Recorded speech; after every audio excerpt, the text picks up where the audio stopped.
Good evening, ladies and gentlemen, and welcome to the February 4th, 2013 City Council meeting. Mr. Clerk, roll call, please. Alderman Newsom. Present. Alderman Tempest. Present. Alderman May. Present. Alderman Valco. Alderman Rivera. Present. Alderman Cunningham. Alderman Conkin. Present. Alderman Moiseo. Alderman Beedling. Present. We have a quorum. Please rise for the moment of silence.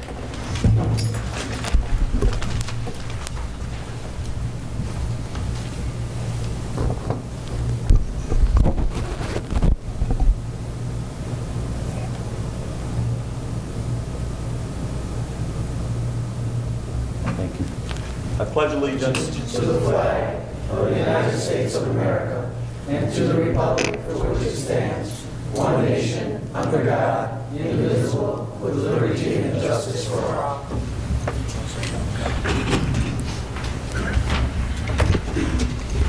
Well, for the mayor's comments, I'm just going to make some announcements about upcoming events real quick, because I know Violet Ricker is here, and I'm sure she's going to follow up with much of the same information.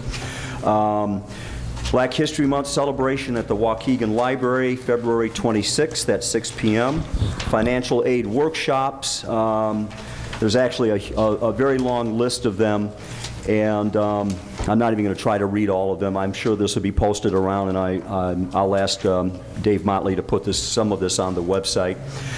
Calling all veterans, getting benefits and services in your community. There is a event at the City of North Chicago hosting a Veteran Services Outreach Program on February 7th from 9 a.m. to 4 p.m.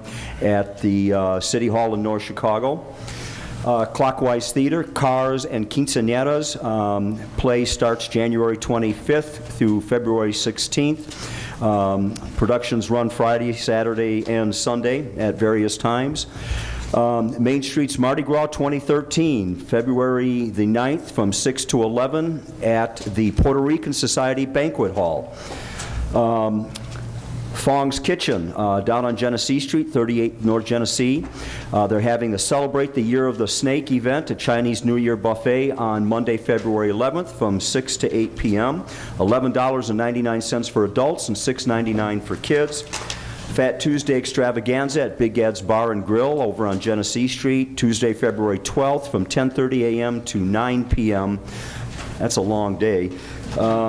Next is Dandelion Galleries, Media and Artwork by Sandy Bacon, starting February 16th through March 9th. Urban Landscape, Saturday February 16th at the Urban Edge on 220 West Clayton, and again February 16th, 5 p.m. to 9 p.m.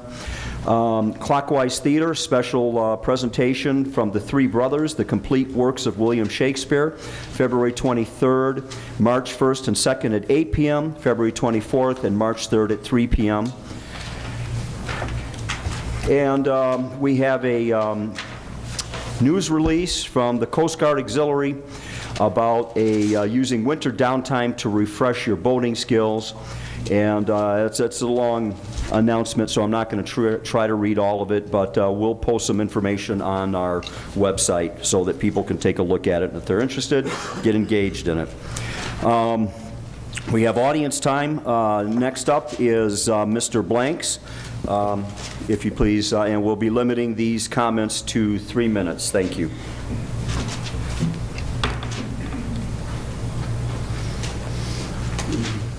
Brother Blanks, 409 Oak Street, Waukegan, found the Black Abolition Movement for the Mind Action Network of Lake County. I want to bid everybody a happy Black History Month. And also I would like to let you all know that we right now, as a 501c3 organization, we are always, conducting fundraisers for our organization. We are an organization that have never really received any what you call state and federal grants. Basically what we've gotten is off the sweat equity of a few faithful members and contributors of the community. Like for instance, I want to take this time also to thank Alderman Rivera here for his continued support with our organization and the contribution that you made last week and a couple of weeks ago. And also, I remember you brought some dashikis from us, so we don't forget things like that. It goes a long way with organization that is self-supported and self-funded. And while I'm here today to let you all know, the public, that if you care to continue to support us in our efforts and our initiatives of violence prevention, awareness, and our working with our youth, trying to give them something to do to stay out of trouble as much as possible, you can visit our website, which is www.bam4themind.com. You can go there and make a contribution. We have items that you could purchase like CDs. Myself as a spoken word artist, you can go to cdbaby.com and download one of the songs or the poems that I put to a beat. It's titled Airline Dime. It's by Brother Blank, so you can go there and purchase that that single for $2.99. All of those funds goes towards the efforts of supporting us with the initiatives that we put forth. One of the T-shirts that the young man is holding here, it's the lots of our times it's a misconception that we're saying no to guns. We're not saying no to guns. We're basically saying with this particular message that with every right comes accountability and responsibility. We don't question anybody's right to own a gun, but we are saying with every right comes accountability and responsibility. That's why if you notice on the front of the shirt, you notice the complexion of the finger of color squeezing the trigger, holding us accountable what we look at, taking a look at what we do to ourselves, and notice the complexion of the hand that is holding the gun, and basically saying we don't need AK-47 and assault bearing weapons on the street. And on the back of the T-shirt, it says, why pull the trigger to kill your brother or sister, then go to jail? For the ones that make the guns and say no bail. Let's stop the shooting of our own. It's dead wrong. So it's a shirt that's well balanced and holding us accountable to look at what we do to ourselves, as well as telling gun makers that we don't need assault bearing weaponry on the street. So if you like that, okay, and you can support us, once again, www.bam4themind.com, or you can see me or any members of our organization. Thank you. Thank you, Mr. Blanks. Next we have Violet Ricker.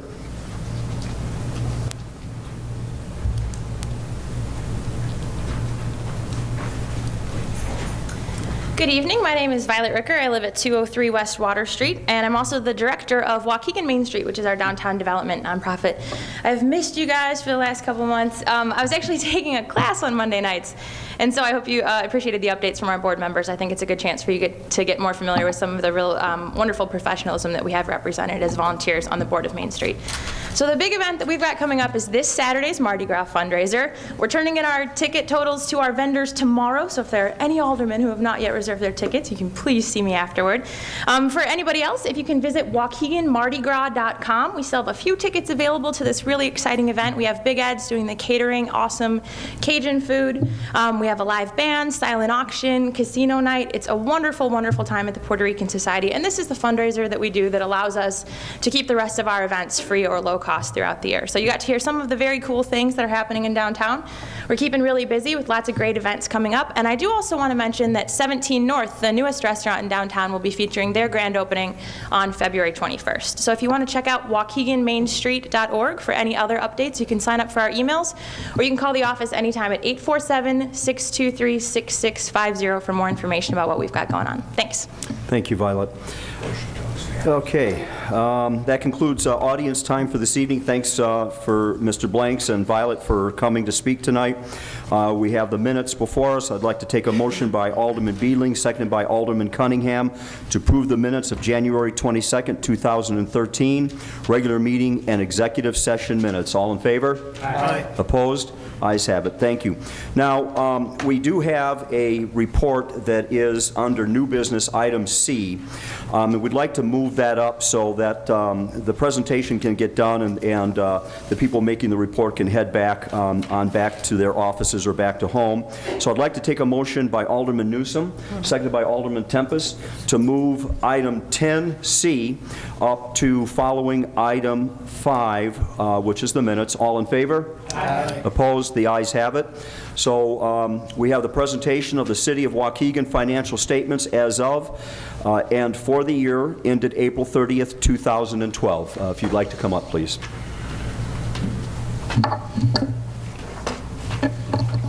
I don't have that far to travel, but Jason Coyle is the partner from Baker Tilly, and he had a 2-hour drive to get to Highland Park this morning, was there all day, so we thought we'd get him back to Naperville before midnight tonight. So thank you. We are presenting the results of the city's financial audit for April 30th, 2012. This is only an overview this evening, and there's many important facts and figures that I won't be able to cover tonight. The report was distributed to you last week. This thick document here. It should be in your mailbox if you haven't checked it. And we also posted it on the city's website in its entirety last week as well. Baker Tilly is our independent auditor, and again, Jason, who I mentioned, is the partner that handles our audit. He's here tonight and will be available either during or after the presentation if you have any questions for him. I'd like to take a moment to thank the city staff, especially Joan Westfall, Cindy T. Campy, Kevin Boiso, and Nadine Martinez, as well as the Baker Tilly team for all of the hours of hard work spent completing this technical and very complicated report. The auditors work within the government auditing standards and provide a reasonable assurance that the city's financial statements are free of material misstatement. We did receive a clean opinion letter from the auditors for this fiscal year. The city's basic financial statements are comprised of citywide financial statements, fund financial statements, notes to the statements, and other supplementary information.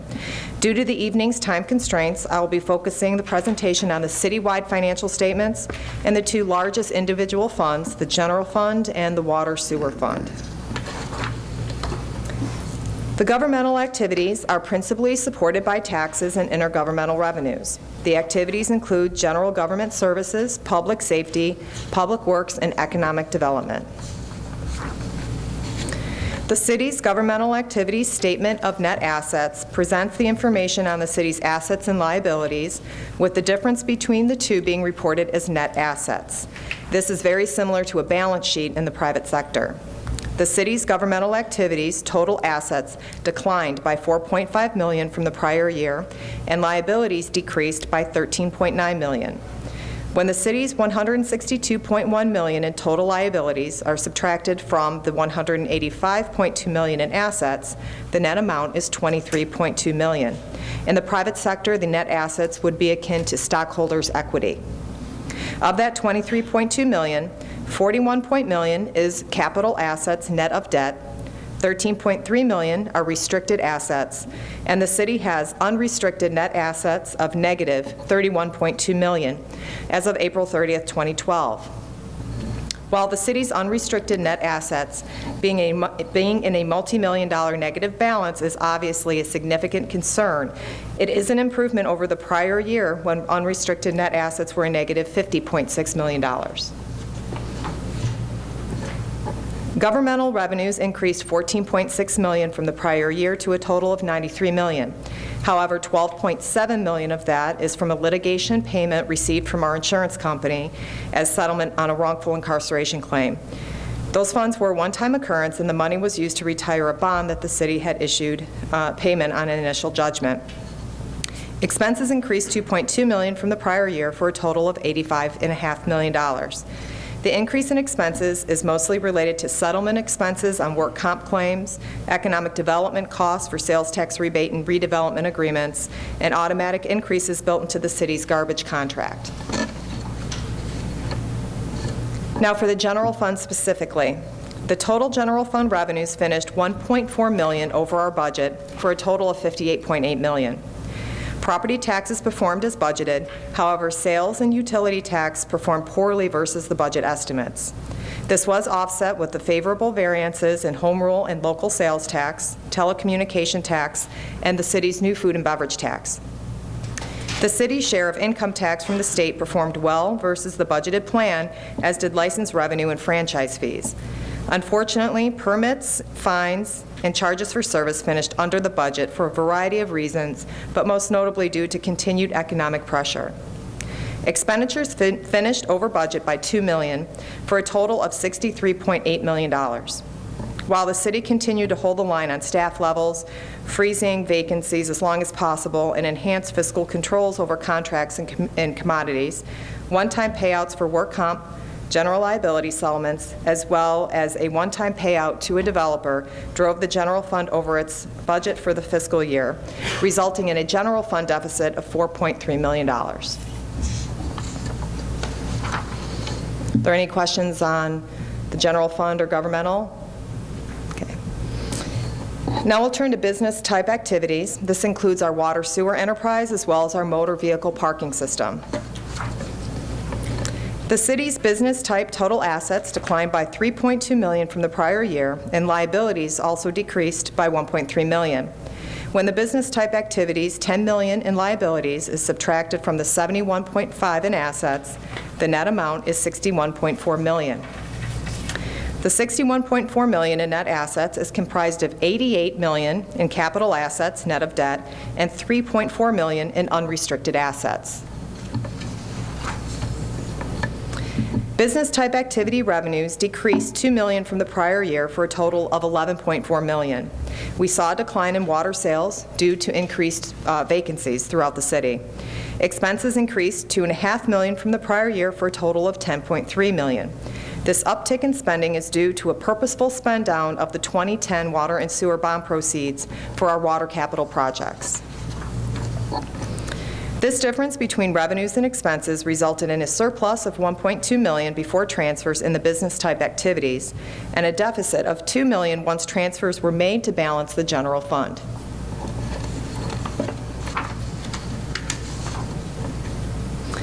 The total water, and for the water sewer fund specifically, so this takes out the parking, the total water fund revenues finished close to the budget. However, expenses finished $1 million over budget. The expenditure overture is primarily due to the fact that the city budgets on a cash basis, but records actual performance on an accrual basis, including the recognition of depreciation expense into this fund. Okay. Any questions on the water or enterprise funds? I'll quickly review the city's long-term investments and obligations, including capital assets, outstanding bond issues, and pension obligations. The city's capital assets, including land, buildings, infrastructure, all declined in value from the prior year by $12.8 million. This is due to depreciation, or the cost of aging assets, outpacing the city's reinvestment in those capital assets. As of April 30th, 2012, the city's general obligation debt decreased $12.5 million to a new total of $91.5 million for the year. Pension obligations. The city's employees participate in defined benefit pension plans per state statute. As of April 30th, 2012, the city made 78%, 87%, and 94% of its annual pension cost contributions to IMRF, police pension, and fire pension, respectively. The combined net pension obligations, which is the amount of the liability which was unfunded as of April 30th, 2012, is a total of $14.3 million for all three funds combined. The city also offers subsidized health insurance for retirees. The city is required to annually calculate and report this long-term liability. During 2012, the city expended $1.3 million toward this obligation. However, the total all-in cost of the benefit for the year was actually $3.4 million. Therefore, 38% of the overall expense was actually paid into the fund. The total net obligation for other post-employment benefits has grown on a cumulative basis to over $8 million as of the end of the fiscal year. Tina, question. I do have a. Can you do me a favor and go back to the bonds, please? Now, and just so I'm up to the 2003 capital appreciation GO bond, is that $2.9 million? Yes. Can you run through those exactly what they are? And I want to make sure I'm on. Sure. The 2003 capital appreciation bonds were actually issued for the property and the development out at Lakehurst or Fountain Square. I remember So that one. capital appreciation bonds, you pay interest only until they retire. That's what's left on those bonds. We had defeased or refunded since April 30th, 2012. Okay. So we've reduced that somewhat since then.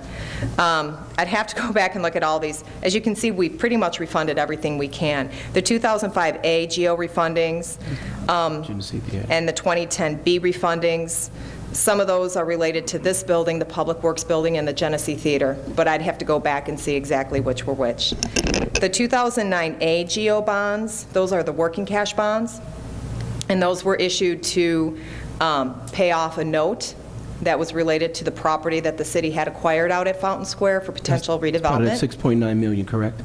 Yes. And then also to create the working cash fund. Okay. And that's why it's a taxable bond. The 2010B refunding bonds, again, those took out earlier bond issues for a better rate. The 2010C bonds were the capital project bonds that we've had several projects from, excuse me, over the last 3 budgets. Some of the road resurfacing projects, some of the building improvements. The 2012A GO refunding bonds, again, we're taking out earlier bonds. And then the 2012Bs are GO bonds that we issued for the Woodland Foods Development Project. If the TIF at Sunset Delaney produces enough increment, then we can abate the debt service on those bonds annually. But because we made a one-time payment to that developer, we had to borrow those monies on a GO basis. And that is when I talked earlier about a one-time developer payment. That was that payment to Woodland Foods.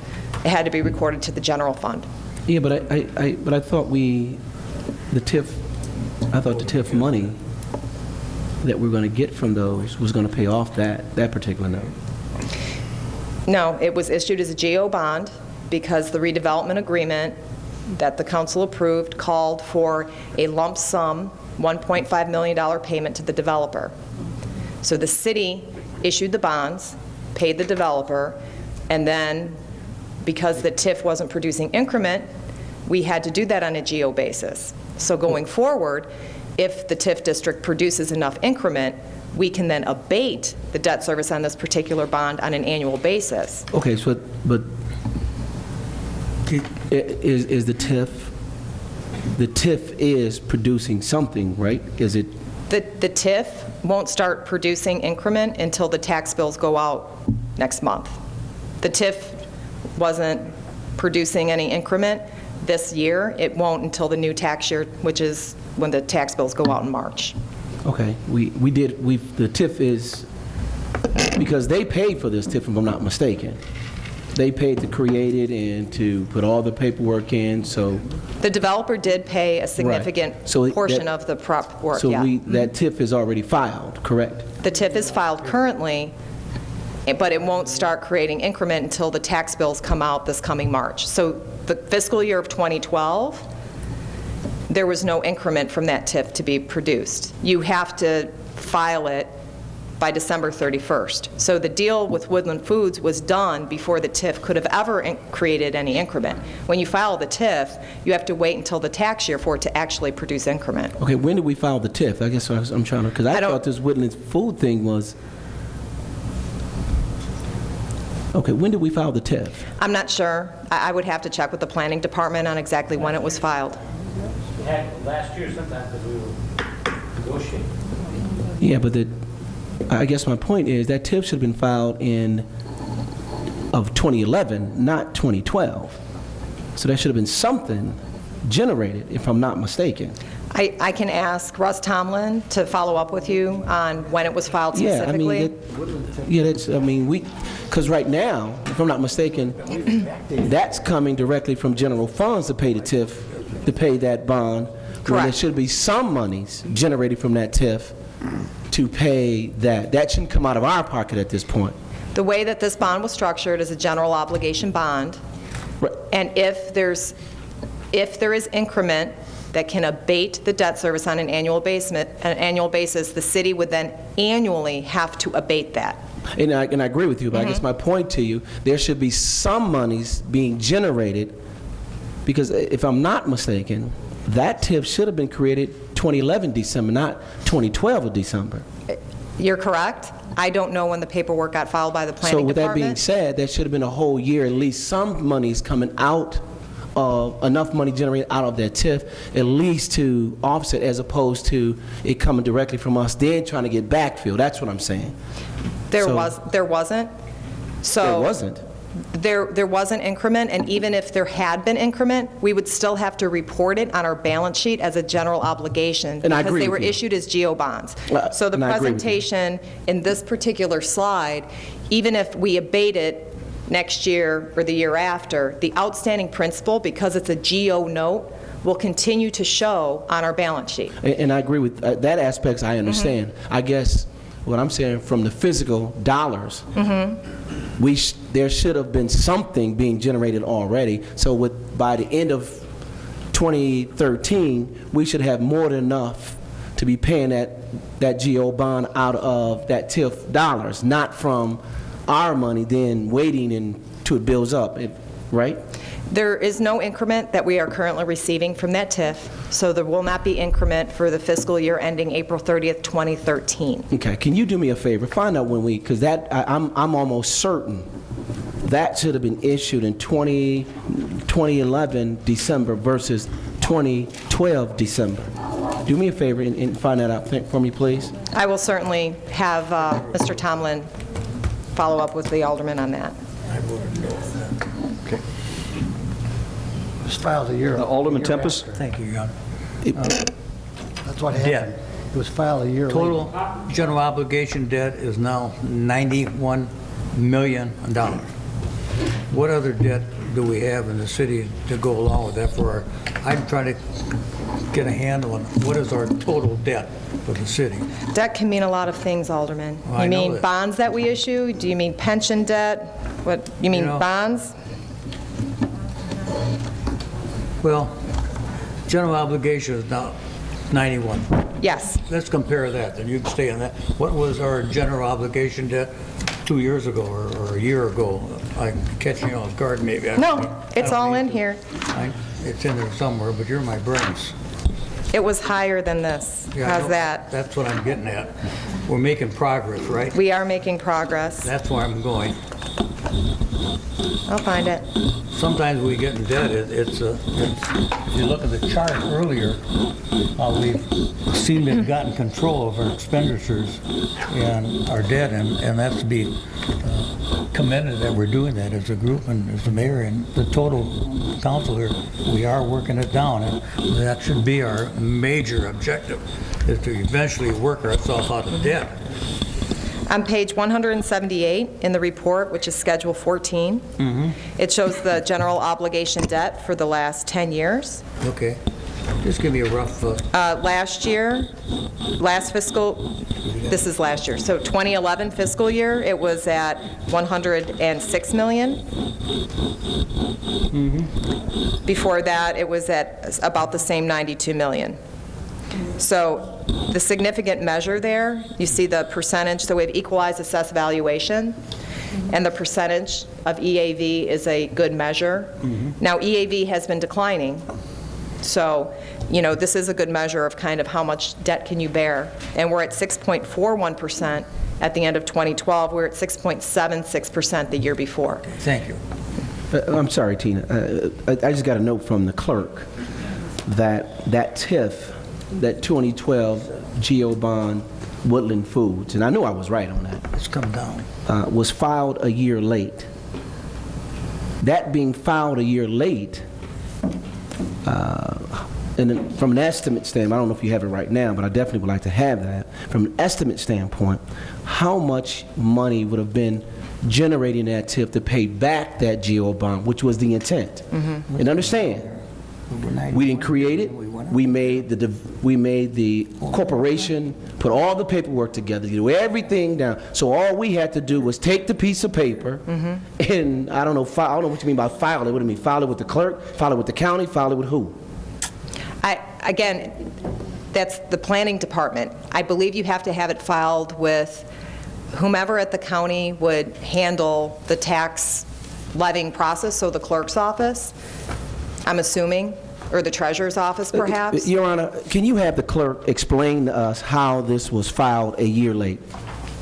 And the reason I'm getting upset with this, because those kind of dollars, it might be small, but those the kind of dollars can go to my code enforcement department to utilize to knock down some of these abandoned homes. If I'm not mistaken, and maybe I'm wrong, you could be talking roughly $200,000 a month. Is that pretty safe to say, Tina? I'm sorry. $200,000 a month? Oh, no, not in the first. No. Well, you would only abate. $2,000 a month. No, wait, well, if you're paying back the bond, that's close to, with the interest and all, you're talking 1.8 million, 1.9 million? It's about $30,000 a year. The debt service on this particular bond is about $30,000 a year. Okay, $30,000 a year. I don't know what anybody else can do, but $30,000 can utilize in some aspects of it. Maybe in my opinion, maybe that's nothing. That's not enough to really get upset about. But I'm still trying to find out. Typically, I'm going back to my, when we do TIF bonds, we do all the paperwork, our lawyers get this and get that, and then we file it over. Here it is, we didn't have to do anything. Didn't write it, didn't put it together, we didn't have to pay, we didn't pay any of our lawyers. Did we pay any of our lawyers? I don't think so. From my understanding, we made them do everything. Is that right? I'm assuming yes. I'm assuming yes. But here is, a year later. I voted no. And we did not file, filing? Whatever. What is the process of filing? Can somebody answer that question for me? Mr. Motley? All that stuff. What's the process of filing that? The process of filing is taking it across the street and filing with the county. Is that a responsibility of yours? Is that a responsibility comes to you, then you walk it over, or? Oh, I do it. If they bring it to me, yeah. Okay. Thank you. Thank you, Tina. Okay. Thanks, everybody. All right. Done? What else do we have? If anyone had any questions of Jason, he's here tonight. No? Okay, thank Seeing you. none? Okay. Are we down? Thanks, everybody. A lot of work to get Thanks, that Tina. ready. And, you know, at least I will say one thing. We're doing our audits. We're not missing them. So we're getting the work done that we're supposed to be getting done. And, all right, next we have under resolutions, proclamations, presentations, and appointments. We have the appointment of Jermaine Castellanos to the Planning and Zoning Commission. Take a motion from Alderman Beedling, accepted by Alderman May, to approve the appointment. Roll call, please. Alderman Newsom. Aye. Alderman Tempest. Aye. Alderman May. Aye. Alderman Rivera. Alderman Cunningham. I'll vote aye, but I'd like to make a comment, quick comment, and in regards to, you know, these appointments and when they serve on these committees, you know, especially when, you know, important issues, it really bothered me, especially, you know, a couple weeks ago when an important issue was brought up to the commission where a decision wasn't made. They preferred to punt, and that's how it was put in the newspaper. You know, I have a problem with that, because if you're going to be on these commissions, I'd rather have a decision either yes or no. I can deal with that, but to pass on a decision and punting on it, what's the point of being on the commission if you're not going to make a decision? So my point is, I just hope that the candidates that, or the mayor, the people that we select on these commissions, you got to make a decision whether it's, you feel if it's right or wrong, but make one, you know, so that way it can go on to the next process, not as a no decision. You know, I'd rather hear a no or a yes, and I could deal with that.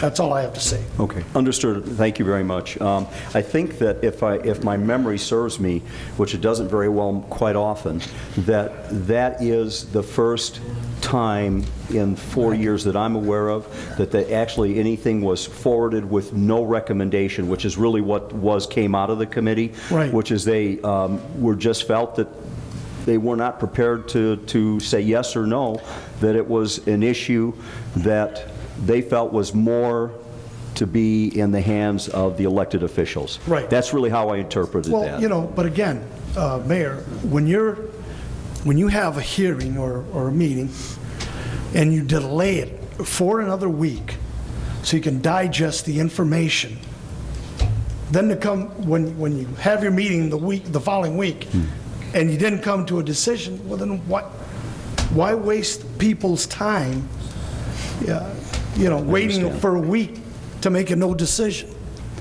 And that's all I have to say about all of that. Okay. Alderman I'm just Cunningham. saying- Go ahead. Alderman Cunningham. I'm going to say yes, but I'm going to ask, here it is again, a person being appointed to this board and is not here. And the person is very active in our community. I think it's an excellent choice.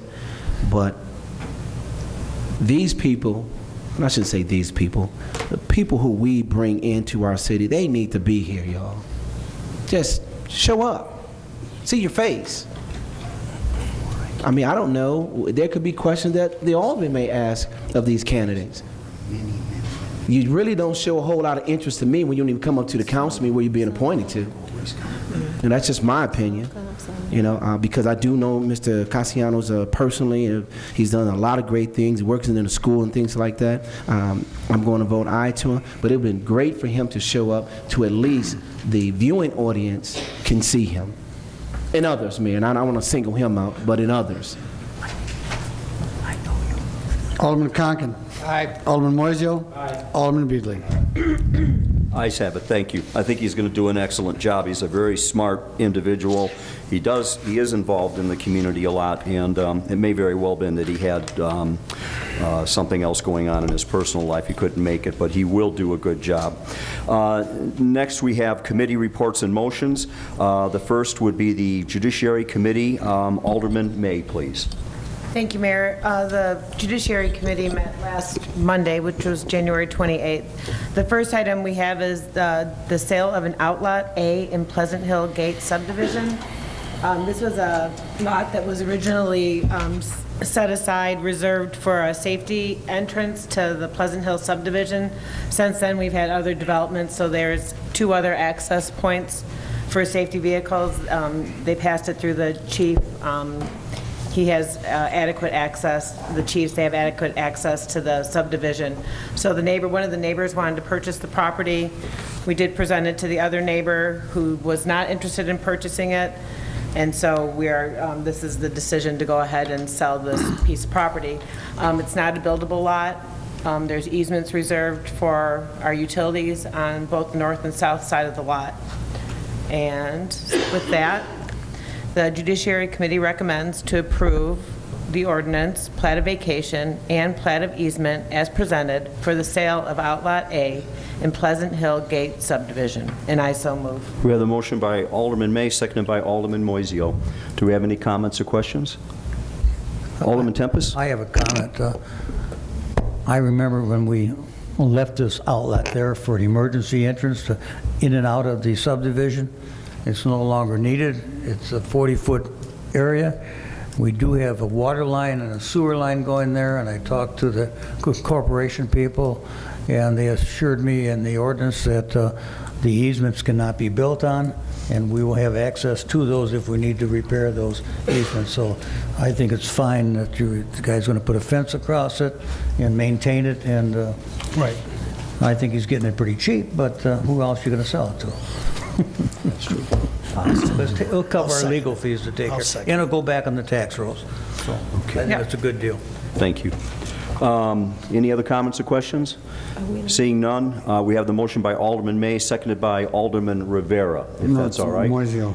Alderman it's in Rivera my has ward. requested Oh, okay. to make the It's in my second. If ward. you would yield on that? Okay, thank you very much. Roll call, please. Alderman Newsom. Aye. Alderman Tempest. Aye. Alderman May. Aye. Alderman Cunningham. Aye. Alderman Rivera. Aye. Alderman Conken. Aye. Alderman Moiseo. Alderman Beedling. Ayes have it. Thank you. Thank you. The next item we have is an ordinance prohibiting the use of groundwater. The Judiciary Committee recommends to approve the ordinance as presented, prohibiting the use of groundwater as a potable water supply at 2435 Washington Street, and I so move. Motion by Alderman May, seconded by Alderman Moiseo. Do we have any comments or questions? Alderman Tempest. I do. I brought it up in committee also. We're given a person that has polluted the land at the water table, and they're not paying the city anything. Now, if I live close there, I can't drill a well to water my garden, have water source for my garden or what have you. I think they should give us something to the city for giving this privilege of stopping a portable water supply for someone else. And I would hope in the future we'd look into that. You know, this day is taxes and it keeps going up. I think we have to get every source of revenue we can, and when people want something, they should pay a little something for it. And it took us a little legal time to go through all this, and what do we get? We haven't gotten anything. We need to get something back, and I hope in the future we would try to get some economic benefit back when we help some developers in this way out of a future problem. Thank you, Your Honor. Thank you, Alderman. Motion by Alderman May, seconded by Alderman Moiseo. Roll call, please. Alderman Newsom. Aye. Alderman Tempest. I vote no because of the comments I made earlier. Alderman May. Aye. Alderman Rivera. Aye. Alderman Cunningham. Aye. Alderman Conken. Aye. Alderman Moiseo. Alderman Beedling. Ayes have it. Thank you. That concludes my report. Thank you. Next, we go to new business recommended actions by Corporation Council.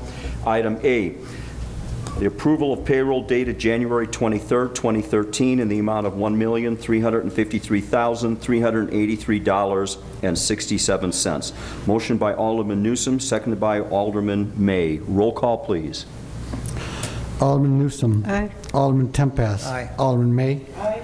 Alderman Rivera. Aye. Alderman Cunningham. Aye. Alderman Conken. Aye. Alderman Moiseo. Alderman Beedling. Ayes have it. Thank you. Item B, approval of bills dated February 4th, 2013 in the amount of $1,906,389.90. Motion by Alderman Newsom, seconded by Alderman Moiseo. Roll call, please. Alderman Newsom. Aye. Alderman Tempest. Aye. Alderman May. Aye. Alderman Rivera. Aye. Alderman Cunningham. Aye. Alderman Conken. Aye. Alderman Moiseo. Alderman Beedling. Ayes have it. Thank you. Under 11, ordinances and resolutions, item A, resolution authorizing the sale of property by the City of Waukegan pursuant to the Neighborhood Stabilization Program, including 92 Gallagher Road. Whose ward is this in? Alderman May. We take the motion by Alderman May, seconded by Alderman Conken. Oh, I'm sorry, That's Alderman all right. Tempest. That's all right. No, Alderman Conken's Conken to approve as presented. Roll call, please. Alderman Newsom. Alderman Tempest. I vote aye. I'd like to explain my vote. Our legal department, CBG, bought this lot, reconditioned the home, put some money in it, and basically has lost no money on the transaction, and took a home in a nice neighborhood, revitalized it. This is a plus for the city of Waukegan, and I want to commend CBG and the girls, my attorney girls out there, for the job they did, and thank you very much. And vote aye. Alderman May. Aye. Alderman Rivera. Aye. Alderman Cunningham. Alderman Conken. Aye. Alderman Moiseo. Alderman Beedling. Ayes have it. Thank you. We do have a personnel matter to go in tonight in executive session, but we will do that following Alderman's time. So after Alderman's time, we would just simply come out after executive session and adjourn the meeting. Mr. Clerk. Alderman Newsom. I will be passing. Alderman Tempest. I didn't write anything down. I didn't know it was going to be first, so I'll pass today. I'll save it for next. Alderman May. Thank you. I'm just going to make a quick announcement on behalf of the group WAGS, that's the Waukegan Animals Getting Saved. They're having a fundraiser at First Baptist Church on February 23rd from 10 to 6. It's a spa day. You can book appointments for hair, nails, massage. The dogs or guys? No, for people.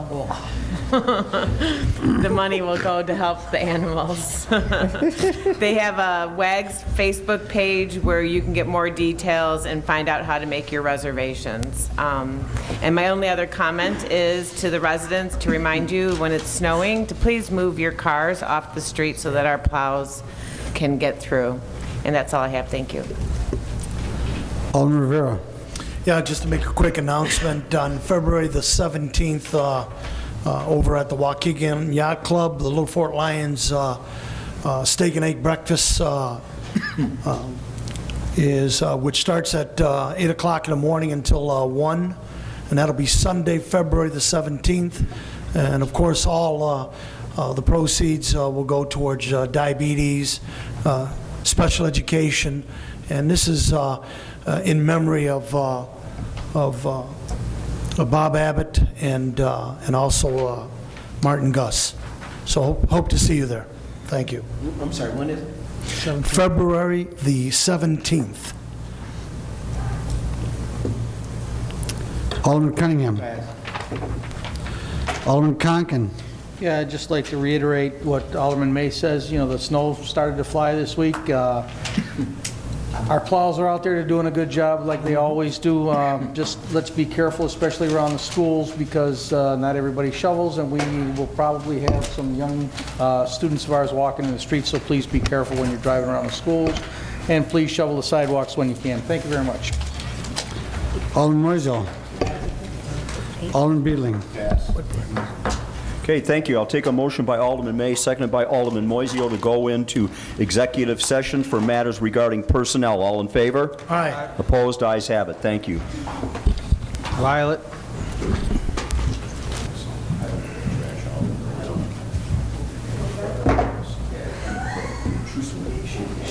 There's only one sacred cow in this community.